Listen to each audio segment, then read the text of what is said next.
series feature Filipinos and Filipino Americans, or in short, mga kababayans who have a lot to contribute to our community. That is why every so often we feature authors here who write books we can learn from, and today is no different because we have with us our kababayan Juan de los Santos, who is the author of My Africa, a Sojourner's Memoir. Hello and welcome to Kababayan LA. How are you? Fine, thank you.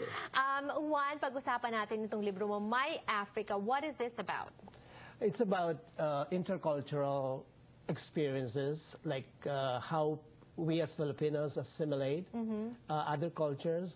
You know, when you talk about assimilation, especially for Filipinos here in America, we are all too familiar with that. A lot of kababayans migrate here, not just here, even to other nations. And I guess when you talk about assimilation, we've got that covered. It's difficult, we know, but we struggle and all that, and we overcome obstacles. But see, I don't know that Filipinos really go to Africa. Kamusta naman ang iyong karanasan sa Africa? Is it any different from your experience assimilating here in the U.S.? Yes, I was a teacher in the Philippines, and I had a chance to work there as a teacher. And very few foreigners live in the area. It's a very remote town called Karanamoda in Sokoto State, Nigeria. And it's a predominantly Muslim society. And I was teaching in a boarding school for boys. Anong mahirap sa paninirahan sa Africa? First of all, halos walang amenities, walang ilaw, walang running water. And how long ago was this? This is 1979 to 1986. Okay. So you're subject to mosquito bites that would cause malaria. There was a lot of problems with adjusting to different ways of life, different ways of disciplining students in the classroom. If there's one memory that you can't forget from your stay in Africa, what is that? That part where I have to whip my students because I have to. Namamalo ka? Accepted doon yun nung panahon. Not that I liked it, but we were told by the principal if you can't do it, you can always call the sergeant. It's a normal thing there. Saan mo pinalo?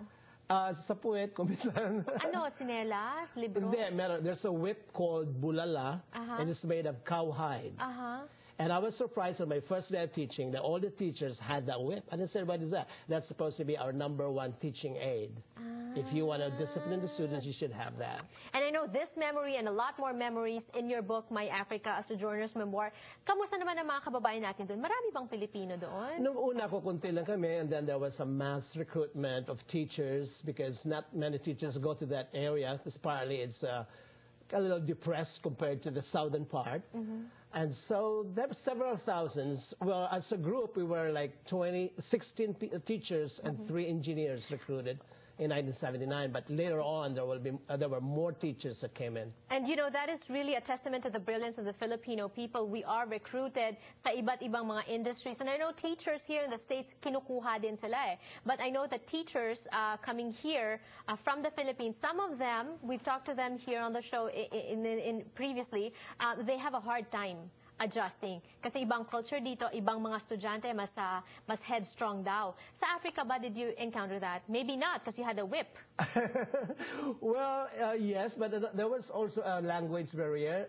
They come to high school, and not all of them know English. So while I was teaching economics, I was also teaching them English. Pero natuto ka ba? Ano bang salita nila sa? It's Hausa, and I learned the basics, of course. Really? Can you say good afternoon in ano? Kana lahia, lahialo. I can also say, how are you is kana lahia. Inakwana is good morning. Okay. So, but for me, it was much easier if you just smile, use the language of smile. When you try to meet people who don't understand you, you don't understand. They always smile, they're a happy bunch? Right. Yeah? If you smile at them, they'll smile at you, and then you're able to communicate slowly. And these are the things that we will find out in the book, My Africa, a Sojourner's Memoir. What made you write it, and who should read your book? Okay. When I came back from the 7 years stay there, people were asking me, my friends and relatives, how was it like? Because they're all amazed why I went there. And I found out that either they were surprised with the stories that I had to tell, or sometimes they find them funny. Some were actually hard to understand why it was, you know, in the story. And so I said, if they're amused by my stories, what if I put them all together? Right. And I took it as a challenge how I could connect those different anecdotes, different things that happened to our stay there. And I came up with this book, which I think, to my mind, is just a conglomeration of experiences that I found meaning of and relevance. And you have done so well. The book is now available on Amazon.com, also Barnes & Noble, Borders, and all the other major bookstores. So that's why we are so proud of you, Juan. Are you thinking of writing another book? Oh, yes. I'm in the middle of doing another one, but I would like to invite new writers or unpublished authors who also have the same or similar experiences of sojourning or so having experience with other cultures to join me in this project, which I call The Chameleons. And maybe next time we can talk about that. For now, more power to you. Good luck on your book.